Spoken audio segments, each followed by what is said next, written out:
অনেক দিন পরে গ্রামে আসলাম এবং হালকা করে কিছু শপিংও করলাম। কি কি কিনলাম সবকিছু দেখতে পারবেন, শুনতে পারবেন, ভিডিওর সাথে থাকবেন। আসসালামু আলাইকুম সবাই, আশা করি সবাই ভালো আছে। আলহামদুলিল্লাহ আমরাও অনেক বেশি ভালো আছি, আপনাদের দোয়া এবং ভালোবাসা। অনেক দিন পরে আম্মুর কাছে আসছি, তাই তো আম্মুর দোয়া এবং ভালোবাসা নিয়ে চলে যাচ্ছি চান্দেরচর বাজারের উদ্দেশ্যে। অনেক দিন পরে বাইক চালাবো, অনেক বেশি ভালো লাগতেছিল আমার কাছে। এখন বের হয়ে যাব বাইক নিয়ে, কিন্তু বাইকের অবস্থা খুব বেশি খারাপ ছিল, তাই তো ছোট বোনটা আমার বাইকটাকে হালকা করে সুন্দর করেই দিল। আমার বোনটা অনেক লোক, সব কাজের আগেই তার থাকা লাগে। যদিও আমি বলছি যে আমার বাইক আমি সুন্দর করে পরিষ্কার করে নেই, কিন্তু আমার বোন সেটা মানবে। যাই হোক, দুই বোনে সুন্দর করে নিলাম বাইকটাকে। এখন হচ্ছে বের হয়ে যাচ্ছি।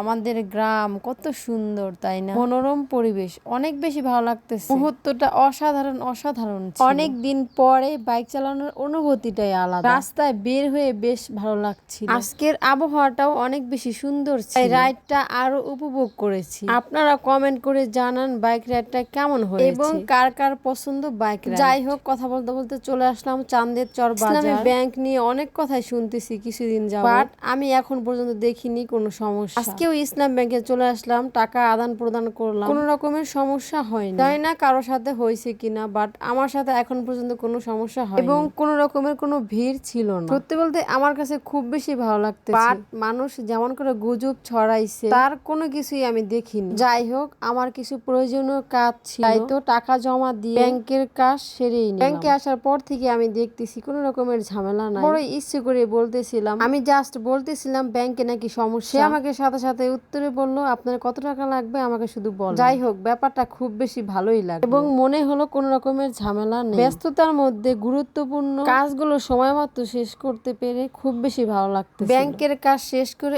এখন চলে যাচ্ছি কসমেটিক্স কেনার উদ্দেশ্যে। আমাদের চান্দেরচর বাজারের ভিড় অসাধারণ অসাধারণ লাগতেছিল, বাট বিশেষ একটা জায়গায় চলে আসছে। সবসময় এই জায়গাটা জ্যাম লেগেই। বাইক চালানোর মধ্যেই দেখা হয়ে গেল আমার এক কলেজা টুকরা ফ্রেন্ডের সাথে। আমার আইডিটা চাচ্ছিল, আমি হচ্ছে তাকে দিয়ে দিই। মেয়ে ফ্রেন্ড ছিল, তাই তো তাড়াহুড়া করে দিয়ে দিচ্ছি। এমন একটা সময় আসছি বাজারের প্রায় দোকানপাট বন্ধ ছিল, শুধু এই দোকানটাই খোলা ছিল, তাও অর্ধেক খোলা অর্ধেক বন্ধ। আমি আমার বোনটাকে বলতেছিলাম চলো আজ আমাদের এগুলা নিতে হবে না। আমার বোন আমাকে বলতেছে আমি এগুলা ছাড়া আজকে যাবো, যেই দোকান খোলা আছে সেই দোকানেই চলো। কি আর করার আছে, খুঁজে এই দোকানটা বের করলাম, তারপরে বোনকে নিয়ে চলেই আসলাম এবং কসমেটিক্স দেখা শুরুই করে দিলাম। বোন আমার কেনাকাটা নিয়ে একদমই ব্যস্ত, তাই তো এদিক দিয়ে আমি নিজে নিজে আমার ভিডিও করি। আমার ভিডিও করার দেখে আমার বোন বলতেছে আমাকে একটু, বোনকে নিয়েও একটু ভিডিও করলাম। এখন হচ্ছে দুই বোনে মিলে পছন্দ করা শুরু করলাম, তারপরে কিছু কসমেটিক্স পছন্দ মতো নিয়ে ফাইনালি কসমেটিক্স কেনাকাটা শেষ করে এখন আমরা চলেই যাচ্ছি। এখন আবার আমার বোন আমাকে বলতেছিল আপু চলো আমরা কিছু গামছা নিয়ে নিই। বোনের কথা মতো চলে আসলাম গামছা নেওয়ার জন্য। আজকের দিনটা